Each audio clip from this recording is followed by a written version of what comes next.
Hi there guys, welcome back. So we've got the teams out for the second set of quarterfinals. Wales, France, South Africa, Japan.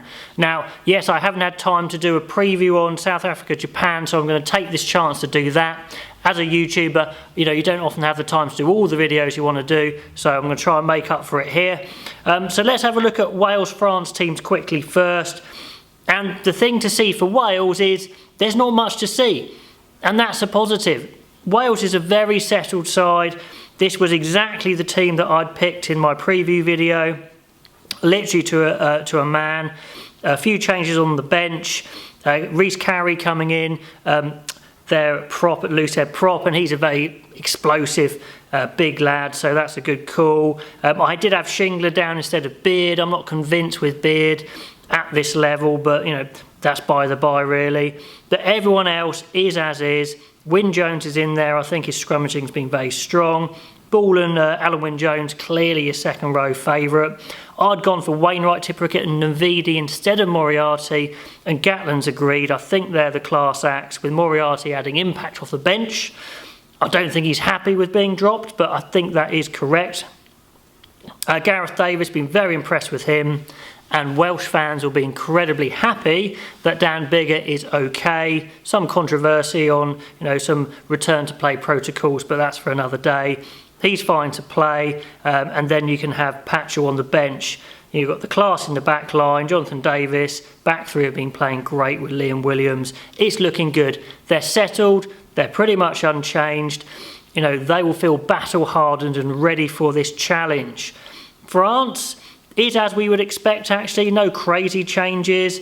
Some talk about Shah going in instead of Girardo at hooker, but they're sticking with Girardo, which I think is fine. And I'm glad they've got Dupont and Intermac at half-backs. They're the future. They're building for 2023. And the dangerous thing about France is they're very fresh. They didn't obviously have to play England, and there's no pressure on them whatsoever. So they're just going to go out and give it a go. And like I said in my preview, I do think if Wales weather that storm, they might see France drop off, and I would expect Wales to pull through, but we'll see what France pull out, because they've got that no pressure on them. It should be very exciting. Into South Africa versus Japan, a couple of interesting choices, but generally very settled. Mbonambi goes in at a hooker, and Marks to the bench.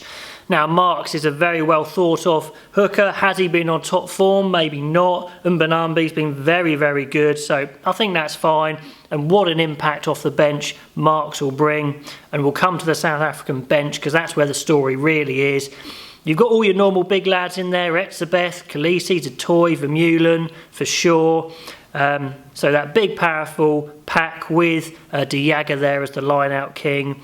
There's a lot on de Klerk and Pollard's shoulders here. Pollard is the man on the bench. They've gone for Steyn, I think, is going to cover 10 and the rest of the backs. And then Herschel Yankees on the bench covering 9. So very light on back cover there. So they're going to really put all their eggs into the basket in their forwards. And the 6 forwards on the bench, I think, are there purely because Japan are going to tire them out. Japan are going to get some ball, and when they do get ball, they're going to run the big lads around, and they want to make sure that South Africa don't fall off fitness-wise. So they've still got a lot of their big lads, but they've got more of them, so they can rotate them a bit more and keep them fresh. That's what I think is going on. Let me know if you think something different's going on. Okay, on to Japan. What jumps out from the Japanese team is it's pretty much exactly the same. I think just the fullbacks changed, and all the class acts that have been playing so well are there and fit, which is brilliant. We've got Leach, Labuschagne and Himeno in the back row have been immense, and good to see Maffey back on the bench, so absolutely stacked in the back row. Is their back row a match for the South African back row? That's an interesting point, possibly so. I think South Africa will hope to have the edge up front in the front 5, although we've been very impressed with the Japan props and hooker especially.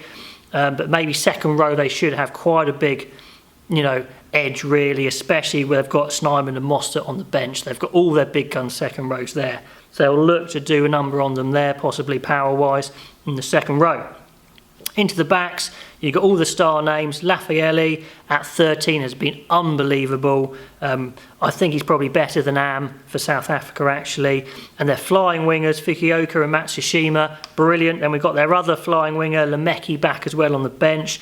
So much pace, you know. And I think this is going to be an exciting game, but deep down my head says this is South Africa's game. I think they're going to have too much for Japan.